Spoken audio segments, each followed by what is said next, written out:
Le point sur l'actualité, bienvenue à tous. On commence avec cette nouvelle. Ban Ki-moon sera à Kinshasa dans les tout prochains jours. Le secrétaire général de l'ONU a confirmé sa venue pour le 22 mai prochain sur invitation du chef de l'État Joseph Kabila. Il sera accompagné du président de la Banque mondiale Jim Yong Kim et son arrivée a été précédée par la visite de Mary Robinson, son envoyé spécial pour la région des Grands Lacs, qui a notamment pour mission de faire appliquer l'accord cadre de paix signé en février dernier à Addis Abeba, une initiative justement du secrétaire général de l'ONU.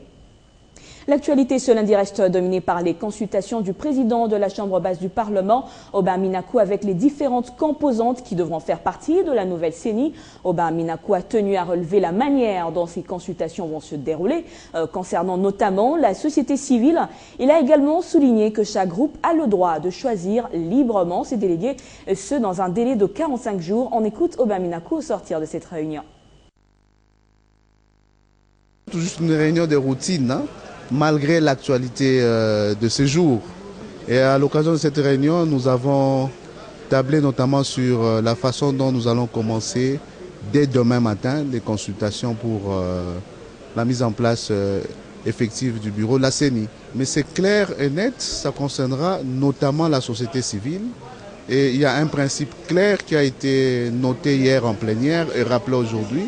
Chaque composante ou chaque groupe a le pouvoir de se choisir ses délégués en toute liberté. Point d'interférence. Et le rôle du bureau, c'est tout juste une facilitation et un arbitrage en aval au cas où il y a quelques petits problèmes. Nous allons respecter le délai légal. Ça signifie que au plus tard 45 jours après le 19 dernier, nous allons mettre à la disposition de la République le bureau de la CENI. Il y a la loi qu'on va appliquer de façon stricte. Direction le Nord Kivu, je vous l'annonçais au sommaire, suite aux dernières avancées diplomatiques réalisées devant le Conseil de sécurité des Nations Unies par le gouvernement congolais, notamment l'envoi d'une brigade d'intervention pour neutraliser toutes les forces négatives opérant dans l'est de la RDC. Bien, une délégation de députés nationaux séjourne à Goma pour sensibiliser la population sur l'impact positif de ce succès. Et nous sommes donc en direct avec Pascal Machimba, président de cette délégation. Alors Pascal, est-ce qu'on peut savoir exactement l'objectif de votre descente à Goma? Nous sommes descendus à Goma pour sensibiliser la population sur le succès diplomatique du chef de l'État et aussi inviter cette population à soutenir la brigade d'intervention, brigade créée par la résolution 2098 du Conseil des Nations Unies.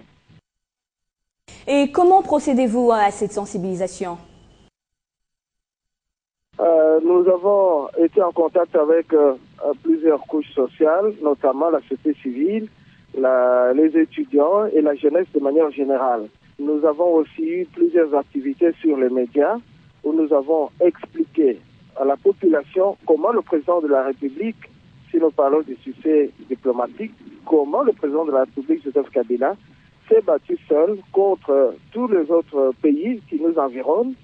D'abord pour faire le lobbying de notre pays, comme tous ces pays avaient permis l'image de la République démocratique du Congo, il a fallu que le président de la République seul se batte pour amener la communauté internationale à comprendre que notre pays est agressé réellement. Et grâce à son lobbying, on est arrivé à la signature de l'accord cadre sous l'égide des Nations Unies, accord cadre à travers lequel les pays se sont engagés à ne plus agresser la République démocratique du Congo et à ne plus appuyer les groupes armés. À votre avis, Pascal, la population ressent-elle déjà ces avancées diplomatiques? Vous savez qu'il était d'abord difficile pour la population de croire en la brigade parce que c'est un milieu où facilement en face, il y a des gens qui viennent intoxiquer, des gens qui pouvaient dire que la brigade ne vient que pour piller les richesses, qu'elle est inopportune. Mais quand nous avons expliqué largement à cette population, elle a fini par comprendre qu'elle doit soutenir cette brigade, elle doit dénoncer ceux qui prennent les armes pour que l'on arrive facilement à mettre un terme au conflit, donc à la guerre dans cette partie de la République. Merci Pascal Machimba pour toutes ces précisions. On revient à Kinshasa pour parler de la Troïka stratégique qui a mis un accent ce lundi essentiellement sur la croissance économique qui, selon le gouvernement, reste tirée par le secteur minier. Les membres de la Troïka se sont également apaisantis sur le programme agricole. Le Premier ministre avait annoncé, vous le savez, un financement de moins 5 milliards de francs congolais par province. Et ce programme a donc pris corps et il se chiffre aujourd'hui environ 67 milliards de dollars américains. Je vous propose de suivre ici le vice-premier ministre et ministre du budget, Daniel Moukoko Samba, qui donne le compte rendu de cette réunion. À la fin de la semaine dernière, nous avons liquidé la moitié de ce budget qui est positionné auprès du ministre des Finances. Les décaissements se feront progressivement en accord avec les gouverneurs de provinces concernés et le ministre national de l'Agriculture. C'est donc un message qui est lancé aux gouvernements provinciaux que les ressources sont disponibles et que le plus important maintenant, c'est que chaque province ait un programme cohérent en matière, donc dans le secteur agricole. Et bien sûr, nous attendons les résultats de ces programmes et ces résultats devront s'exprimer en termes de tonnes de maïs, de tonnes de manioc produits à travers le pays. La croissance économique reste tirée par le secteur minier. Et nous n'avons pas cessé de dire que les principaux obstacles à la croissance aujourd'hui, c'est l'électricité et le rail. Et en ce qui concerne l'électricité, il y a quelques problèmes, bien sûr, entre la SNEL et les principaux producteurs miniers. Il a été décidé récemment, et ça a été reconfirmé au cours de la réunion d'aujourd'hui, qu'il doit y avoir sous le contrôle de M. le ministre de l'économie et de Mme le ministre du portefeuille, des négociations entre l'ASNEL et les principaux producteurs miniers pour convenir des tarifs contractuels. Évidemment, il est établi que ces tarifs doivent augmenter, mais... Et on va de l'autre côté de la rive du fleuve Congo, le symposium international sur la sécurité alimentaire tenu depuis le 2 mai à Brazzaville a clos ses travaux vendredi dernier. Ces assises ont été organisées par le Conseil économique social avec l'aide des agences du système des Nations Unies. L'objectif était de réfléchir mais aussi faire l'évaluation des politiques internationales dans l'atteinte des objectifs du millénaire pour le développement. Nous sommes au palais de congrès de la République du Congo-Brazzaville, où pendant 2 jours, les différentes délégations des pays membres de l'Association des conseils économiques et sociaux, ainsi que les institutions internationales, sont venus nombreux assister à ce premier symposium international consacré à la sécurité alimentaire.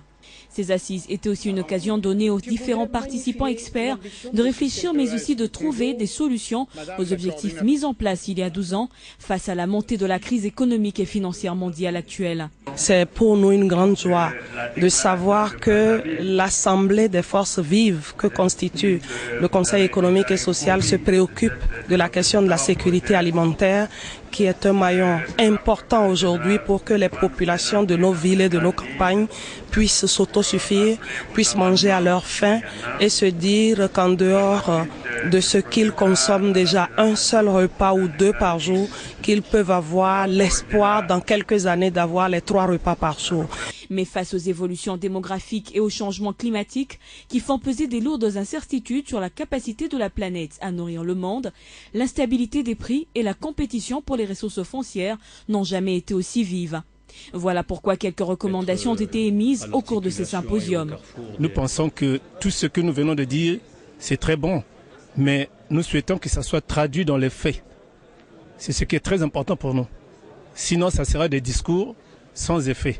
Selon la FAO, près d'1 milliard de personnes dans le monde souffrent encore de la faim et de la malnutrition qui demeurent, malgré les nombreux efforts de la communauté internationale, une préoccupation majeure.